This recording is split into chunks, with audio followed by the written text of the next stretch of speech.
तार 5 पर्वर 2 पद एई स्थान रे बेथलेहेम विषय रे लिखा अछि जोठी कि यीशु जन्म ग्रहण करिवे।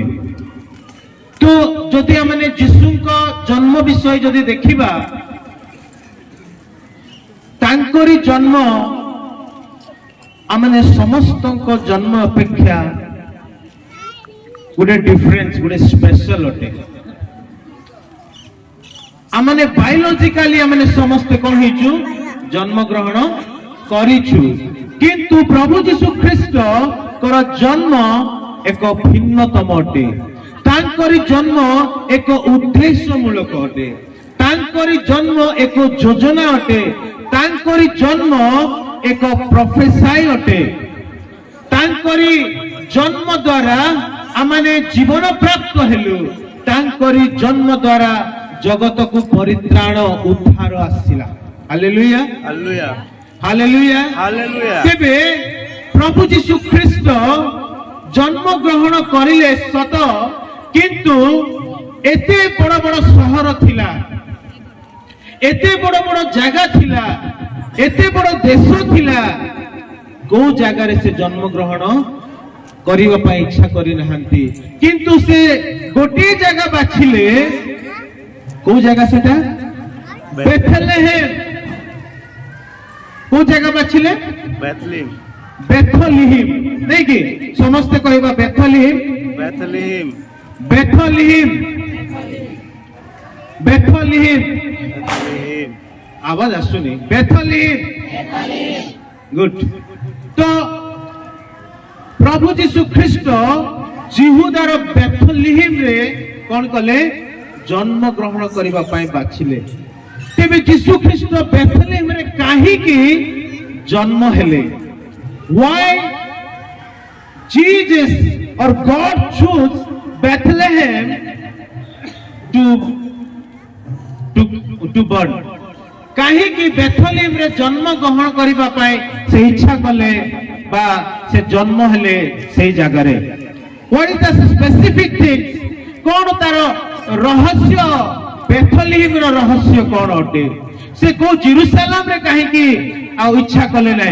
काहे कि से अन्य आ कोठी मिशर इच्छा कले नै आ अलग जगह रे से इच्छा कले नै किंतु से चाहिले बेथलेहेम रे जाई के जन्म ग्रहण करिवे। अनेक माने लेखा अछि सहस्र गणर मध्य रे क्षुद्र जे बेथलेहेम। बहुत बड़ शहर नाही, बहुत बड़ जगह नाही किंतु गोटे छोटिया जगह सेटा होची बेथलेहेम। जेरूशलेम थारो पाखा पाखी 10 किलोमीटर हेबो से बेथलेहेम। नाजरीत रु पाख हेबो बेथलेहेम। आ सेही जगह रे बेथलेहेम रे ए माने यीशु कोन कले जन्म ग्रहण करिवा पई इच्छा कले। आ माने ता स्टोरी जानिछु जनगणना हेता करा जाउथिला। आ सेठी जे जोसेफ मरियम को कोन करबा पड़िला बेथलेहेम को जीवाकू पड़िला। आ सेही स्थान रे कोन हैला यीशु ख्रीष्टंक जन्म हैला। तेबे गुडे उद्देश्य निहाती रहिछि। तेबे तीनोटी विषय मु आपण मान को संक्षिप्त करे कहिबा को चाहिबी जे काहे कि प्रभु यीशु ख्रीष्ट बेथलेहेम रे जन्म ग्रहण करिले। आमे तो मास सारा आ शुणिलु अनेक प्रसंग मध्य शुणिलु। तेबे आमने ए विषय देखिबा बेथलेहेम रे काहे कि प्रभु यीशु ख्रीष्ट जन्म ग्रहण करिबा को इच्छा प्रकाश कले, काहे कि से जन्म ग्रहण करिसंती। बेथलेहेम गुटे छोटो जगह ताकू हाउस ऑफ ब्रेड बोली कहा जाए, रोटी रो गृह बोली कहा जाए। एही बेथलेहेम को तार आउ गोटे ना जाकुबंक समय गोटे ना थिला ताकू कहा जाउथिला उफ्राथा बोली कहा जाउथिला। बेथलेहेम रो आउ गोटे ना जहा कि जाकुबंक समय रे थिला ताकू उफ्राथा बोली कहा जाउथिला, जाकू फ्रूटफुल बोली की कहा जाए। तेबे ए बेथलेहेम रे प्रभु यीशु ख्रीष्ट जन्म ग्रहण कले। प्रथम विषय आमने देखिबा काहे कि से बेथलेहेम ବେଥଲେହେମ ରେ ଜନ୍ମ ଗ୍ରହଣ କଲେ କାରଣ ଏହା ଦାଉଦଙ୍କ ନଗରୀ ଥିଲା। ହାଲେଲୁୟା। ହାଲେଲୁୟା। କାରଣ ଏହା ଦାଉଦଙ୍କ ନଗରୀ ଥିଲା। କିଏ ଦାଉଦ? ଗୋଲିଆତକୁ ଯେ ବଦ୍ଧ କରିଥିଲେ, ଯେ ଇସ୍ରାଏଲର ରାଜା ଥିଲେ, ସେ ମନର ମତ ବ୍ୟକ୍ତି, ପରମେଶ୍ୱରଙ୍କର ମନର ମତ ବ୍ୟକ୍ତି, ଆଉ ତାଙ୍କରି ଜାଗା ହଉଛି ବେଥଲେହେମ। ସେଇ ଦାଉଦଙ୍କର ଜନ୍ମସ୍ଥାନ ଜାଗା ହଉଛି ବେଥଲେହେମ। ଆଉ ସେହି ଦାଉଦ ସେଇ ବେଥଲେହେମ ରେ କଣ ହେଇଥିଲେ? ଅଭିଷେକ ହେଇଥିଲେ। ପୁଣି ବାକ୍ୟ ଲେଖାଯାଏ ଯେ ଦାଉଦଙ୍କ ବଂଶରୁ, ଦାଉଦଙ୍କର ନଗରରୁ ଜଣେ ବ୍ୟକ୍ତି ଜନ୍ମ ଗ୍ରହଣ କରିବେ ଯେ କି ଉଦ୍ଧାରକର୍ତ୍ତା ହେବେ। ହାଲେଲୁୟା। ଯାହାକି ଲେଖାଯାଇଅଛି ଯୋହନ ପୁସ୍ତକ ତାର ଲୁକ ପୁସ୍ତକ ତାର 2 ପର୍ବର 4 ଏବଂ 11 ପଦରେ ଲେଖାଯାଇଅଛି। କାରଣ ଆଦି ଦାଉଦଙ୍କ ନଗରରେ ତୁମ୍ଭମାନଙ୍କ ନିମନ୍ତେ ଏକ କଣ ଜନ୍ମ କଣ ତ୍ରାଣକର୍ତ୍ତା ଜନ୍ମ ଗ୍ରହଣ କରିକି ସାହାଯ୍ୟ କରିବେ। କାରଣ ଆଜି ଦାଉଦଙ୍କ ନଗରରେ ତୁମ୍ଭମାନଙ୍କ ନିମନ୍ତେ ତ୍ରାଣକର୍ତ୍ତା ଜନ୍ମ ଗ୍ରହଣ କରିଅଛନ୍ତି, ସେ ଖ୍ରୀଷ୍ଟ ପ୍ରଭୁ। ତାର 4 ପଦ। ହଁ ନାମ ଲେଖାଇବା ନିମନ୍ତେ ମରିୟମଙ୍କ ସହିତ ଗାଲିଲୀର ନଗରରୁ ପ୍ରଦେଶର ବେଥଲେହେମ ନାମକ ଦାଉଦଙ୍କ ନଗରକୁ ଗଲେ, କାରଣ ସେ ଦାଉଦଙ୍କ ବଂଶ ଓ ଗୋଷ୍ଠୀର ଲୋକ ଥିଲେ। କାରଣ ସେ ଦାଉଦଙ୍କ ବଂଶ ଓ ଗୋଷ୍ଠୀର ଲୋକ ଥିଲେ। କିଏ? ଯୋସେଫ। ଆଉ ବାକ୍ୟ କହେ ସେ କାହାର ବଂଶରୁ ଆସିବେ? ଦାଉଦଙ୍କ ବଂଶରୁ ଆସିବେ ଯୀଶୁ ଖ୍ରୀଷ୍ଟ। ତାଙ୍କ ଜନ୍ମସ୍ଥାନରୁ ସେ ଆସିବେ। ସେଇଥିପାଇଁ ପ୍ରଭୁ ଯୀଶୁ ଖ୍ରୀଷ୍ଟ ବେଥଲେହେମ ରେ ଜନ୍ମ ଗ୍ରହଣ କଲେ। ହାଲେଲୁୟା। ମାଥ୍ୟୁ ତାର 1 ପର୍ବର 1 ପଦରେ ହିଁ ଲେଖା ଅଛି, ତାହାର ବଂଶ ବିଷୟରେ ଲେଖା ଅଛି। କଣ ଲେଖା ଅଛି? ଅବ୍ରାହମଙ୍କ ସନ୍ତାନ ଓ ଦାଉଦଙ୍କ ସନ୍ତାନ ଯୀଶୁ ଖ୍ରୀଷ୍ଟଙ୍କ ବଂଶାବଳୀ। ଦାଉଦଙ୍କ ସନ୍ତାନ, ଦାଉଦଙ୍କ ଜେନେରେସନରୁ ଯୀଶୁ ଖ୍ରୀଷ୍ଟ ଆସିବାର ଥିଲା। ତେଣୁ ଯୀଶୁ ଖ୍ରୀଷ୍ଟ ସେ ବେଥଲେହେମ ରେ ଜନ୍ମ ଗ୍ରହଣ କଲେ। କାରଣ ବେଥଲେହେମ ବିଷୟରେ କେବଳ ମିଖା ପୁସ୍ତକ ଏହି 5 ପର୍ବର 2 ପଦରେ ତାର ଭାବବାଣୀ କୁହାଯାଇଅଛି। ସେ ବେଥଲେହେମ ରେ ଜନ୍ମ ଗ୍ରହଣ କରିବେ, ସେ ଦାଉଦଙ୍କ ନଗରରେ ଜନ୍ମ ଗ୍ରହଣ କରିବେ। ଆଉ ସେଇଥି ସକାଶୁ ତାର ଫୁଲଫିଲମେଣ୍ଟ ଅଫ ଦ ପ୍ରଫେସି, ସେ ପ୍ରଫେସିର ଆଉ ଫୁଲଫିଲମେଣ୍ଟ ପାଇଁ ବା ତାର ସଫଳ ପାଇଁ ବୋଲିକି ପ୍ରଭୁ ଯୀଶୁ ଖ୍ରୀଷ୍ଟ ବେଥଲେହେମ ରେ ଜନ୍ମ ଗ୍ରହଣ କରିଲେ। ବେଥଲେହେମ ରେ ସେ କଣ କଲେ? ଜନ୍ମ ଗ୍ରହଣ କଲେ। ହାଲେଲୁୟା। ହାଲେଲୁୟା। ପ୍ରଭୁ କଣ କଲେ? ପ୍ରଭୁ ଯୀଶୁ ଖ୍ରୀଷ୍ଟ ବେଥଲେହେମ ରେ ଜନ୍ମ ଗ୍ରହଣ କଲେ ଏବଂ ମିଖା ପୁସ୍ତକରେ ଯାହା ଲିଖିତ ଅଛି ତାହାକୁ ସେ କଣ କଲେ? ସଫଳ କଲେ।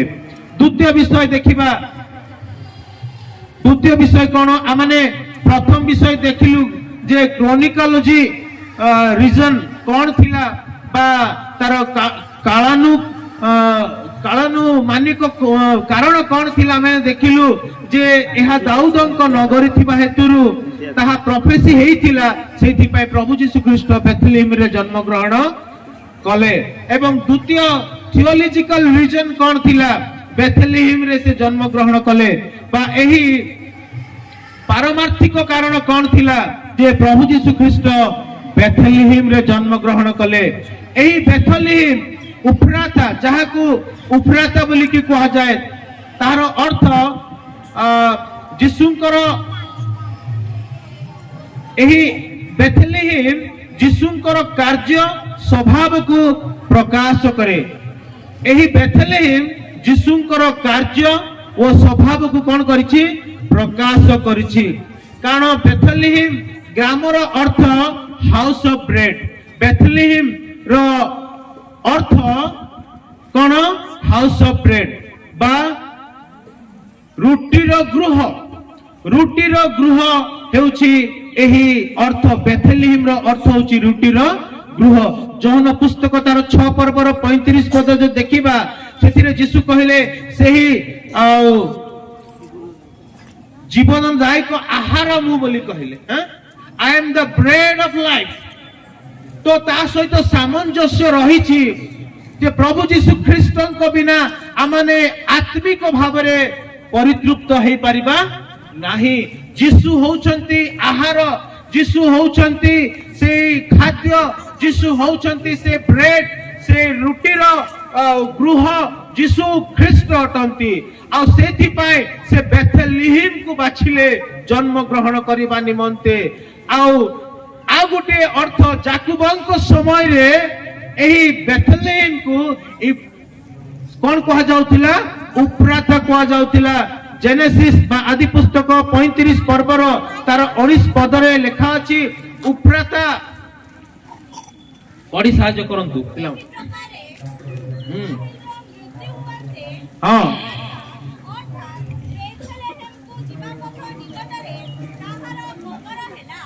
এই স্থাନରେ এই বেথଲେହେମ୍ ରେ ରାହେଲ ମଧ୍ୟ କଣ ହେଇଛି? କବର ହେଇଛି। ଆମେ ଜାଣିଛୁ ରାହେଲ କିଏ। ତ এই ସ୍ଥାନରେ ଆମେ ଦେଖିଲୁ ଉପ୍ରାତା। এই ମିଖା ପୁସ୍ତକ ତାର 5 ପର୍ବରେ ଲେଖା ଅଛି ଉପ୍ରାତା। ମାତ୍ର হে বেথলেহেম উফরাতা অর্থাৎ ফ্রুটফুলনেস, ফলবতী। উফরাতা কহিলে ফলবতী। ଆଉ ପ୍ରଭୁ ଯୀଶୁ କହିଲେ ମୁଁ ସେଇ ଯୋହନ ପୁସ୍ତକ ତାର 15 ପର୍ବରେ ଲେଖା ଅଛି ଆଉ ତାଙ୍କ ଠାରେ ନ ରହିଲେ କେହି ଫଳ ଫଳି ପାରିବେ ନାହିଁ। Hallelujah, hallelujah. ତାଙ୍କ ବ୍ୟତୀତ କେହି ପରିତୃପ୍ତ ହେଇପାରିବେ ନାହିଁ, ତାଙ୍କ ବ୍ୟତୀତ କେହି ଫଳ ଫଳି ପାରିବେ ନାହିଁ। ଯୋହନ ପୁସ୍ତକ ତାର 15 ପର୍ବର ତାର 4 ଏବଂ 5 ମୋ ଠାରେ ରୁହ, ସେଥିରେ ମୁଁ ତୁମ୍ଭମାନଙ୍କ ଠାରେ ରହିବି। ଶାଖା ଯେପରି ଦ୍ରାକ୍ଷାଲତାରେ ନ ରହିଲେ ନିଜରୁ ଫଳ ଫଳି ପାରେ ନାହିଁ, ସେହିପରି ତୁମ୍ଭେମାନେ ମଧ୍ୟ ମୋ ଠାରେ ନ ରହିଲେ ଫଳ ଫଳି ପାର ନାହିଁ। ମୁଁ ଦ୍ରାକ୍ଷାଲତା, ତୁମ୍ଭେମାନେ ଶାଖା। ଯେ ମୋ ଠାରେ ରହେ ଓ ମୁଁ ଯାହା ଠାରେ ରହେ ସେ ପ୍ରଚୁର ଫଳ ଫଳେ। କାରଣ ମୋ ବିନା ତୁମ୍ଭେମାନେ କିଛି ମଧ୍ୟ କରିପାର ନାହିଁ। ଉପ୍ରାତା ଫ୍ରୁଟଫୁଲନେସ୍, ତାକୁ କାର୍ଯ୍ୟକାରୀ କରିବା ପାଇଁ ପ୍ରଭୁ ଯୀଶୁ ଖ୍ରୀଷ୍ଟ ବେଥଲେହେମ୍ ରେ ଜନ୍ମ ଗ୍ରହଣ କଲେ। Hallelujah, hallelujah, hallelujah. ପ୍ରଭୁ ଯୀଶୁ ଖ୍ରୀଷ୍ଟ ଯେ ଫଳଦାୟକ, ସେ ଫଳ ଫଳିଛନ୍ତି। ତାଙ୍କର ସମସ୍ତ କାର୍ଯ୍ୟରେ ସେ କଣ ହେଇଛନ୍ତି? ସଫଳ ହେଇଛନ୍ତି। ପ୍ରଭୁ ଯୀଶୁ ଖ୍ରୀଷ୍ଟ ଜଗତକୁ ଆସିଲେ, ଆସିକି ସମସ୍ତ କାର୍ଯ୍ୟ ସେ ସମାପ୍ତ କଲେ, ସମସ୍ତ କାର୍ଯ୍ୟରେ ସେ ଫଳ ଉତ୍ପନ୍ନ କଲେ। ଯଦି ଆମେ ଫଳ ଫଳିବାକୁ ଇଚ୍ଛା କରୁଛୁ, ଯଦି ଆମେ ଫ୍ରୁଟଫୁଲ ହେବାକୁ ଇଚ୍ଛା କରୁଛୁ, ତାଙ୍କ ଠାରେ ରହିବା ନିହାତି ଆବଶ୍ୟକ। ପ୍ରିୟମାନେ, ଯଦି ତାଙ୍କ ଠାରେ ରହିବା ନାହିଁ ତେବେ ଆମେ ଫଳ ଫଳି ପାରିବା ନାହିଁ। ପ୍ରଭୁ ଯୀଶୁ ଖ୍ରୀଷ୍ଟ ବେଥଲେହେମ୍ ରେ ଜନ୍ମ ଗ୍ରହଣ କଲେ, ବେଥଲେହେମ୍ ରେ ଜନ୍ମ ଗ୍ରହଣ କଲେ, ଯେପରି ତାଙ୍କରି କାର୍ଯ୍ୟ ସମ୍ପୂର୍ଣ୍ଣ ହେଇପାରିବ, ଯେପରି ସେ ଫଳ ସମସ୍ତ କାର୍ଯ୍ୟରେ ସେ ଫଳ ଫଳି ପାରିବା। ଫଳ ଫଳିଲେ ସେ ଏବଂ ଆମମାନଙ୍କୁ ମଧ୍ୟ ଫଳ ଫଳିବା ପାଇଁ ସେ ତାଙ୍କ ସହିତ ରହିବା ପାଇଁ ସେ କଣ କରୁଛନ୍ତି? ଆମମାନଙ୍କୁ କହୁଅଛନ୍ତି। ଫଳ ଫଳିବା କହିଲେ ଆମମାନେ ତାଙ୍କରି ଚରିତ୍ରକୁ ଗ୍ରହଣ କରିବା, ତାଙ୍କରି ଗୁଣ ଅନୁସାରେ ତାଙ୍କରି ଗୁଣକୁ ଗ୍ରହଣ କରିବା, ତାଙ୍କରି ଜୀବନ ମାନେ କାଟିବା। ଆମମାନେ ଫଳ ବିଷୟରେ ତ ଆତ୍ମାଙ୍କ ଫଳ ଅନେକ 9ଟା ଫଳ ବିଷୟରେ ଆମେ ଜାଣିଛୁ, ଗାଲାତୀୟ 5 ପର୍ବରେ ଲେଖା ଅଛି। ତ ଆମମାନେ ଫଳ ଫଳିବା ନିହାତି ଆବଶ୍ୟକ ପ୍ରିୟମାନେ। ତେଣୁ କରି ପ୍ରଭୁ ଯୀଶୁ ଖ୍ରୀଷ୍ଟ ସେ କଣ କଲେ? ବେଥଲେହେମ୍ ରେ ଜନ୍ମ ଗ୍ରହଣ କଲେ।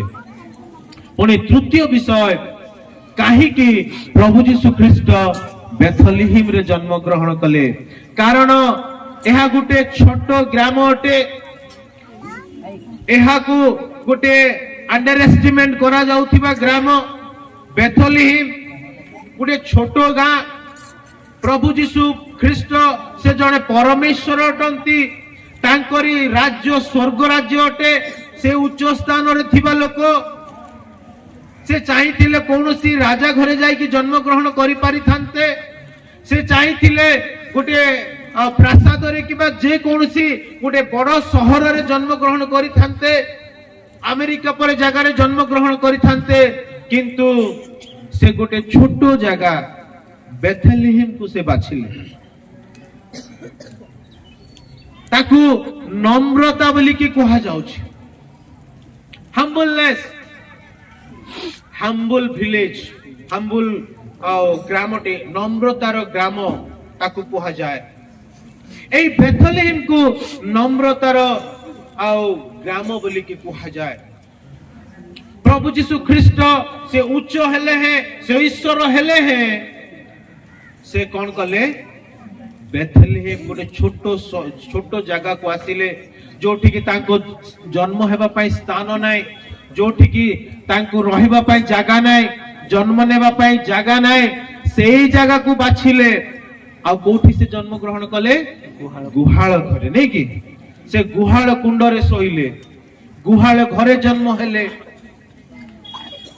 एहा द्वारा तांकरी से हम्बलनेस को से प्रकाश करूछंती तार नम्रतार गुण को से प्रकाश करिछंती से नम्रतार चरित्र को से प्रदर्शन करिछंती जदि फिलिपियो पुस्तक तार 2 पर्व 6 रु 8 पिला माने पढंतु केते नम्र हेले से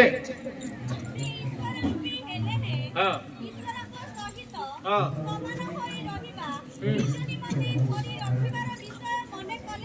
हां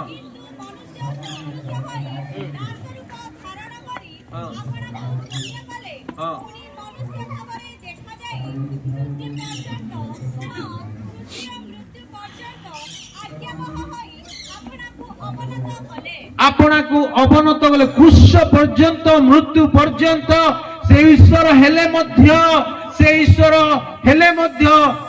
को से विषय को से धरी रखिले नहीं किंतु से मृत्यु पर्यंत नम्र हेले निजको शून्य कले आ से मृत्यु वरण कले आमानक निमंते आमानकर पाप निमंते से शेष पर्यंत क्रूश पर्यंत प्रभु जीशु ख्रीस्ट कौन हेले नम्र हेले बेथलेहेम गोटे नम्र स्थान अटे आ प्रभु जीशु ख्रीस्ट जड़े नम्र ईश्वर नम्र व्यक्ति अटंती आ से क्रूश पर्यंत पाउल कहले से क्रूश पर्यंत मृत्यु पर्यंत से कौन हेले नम्र हेले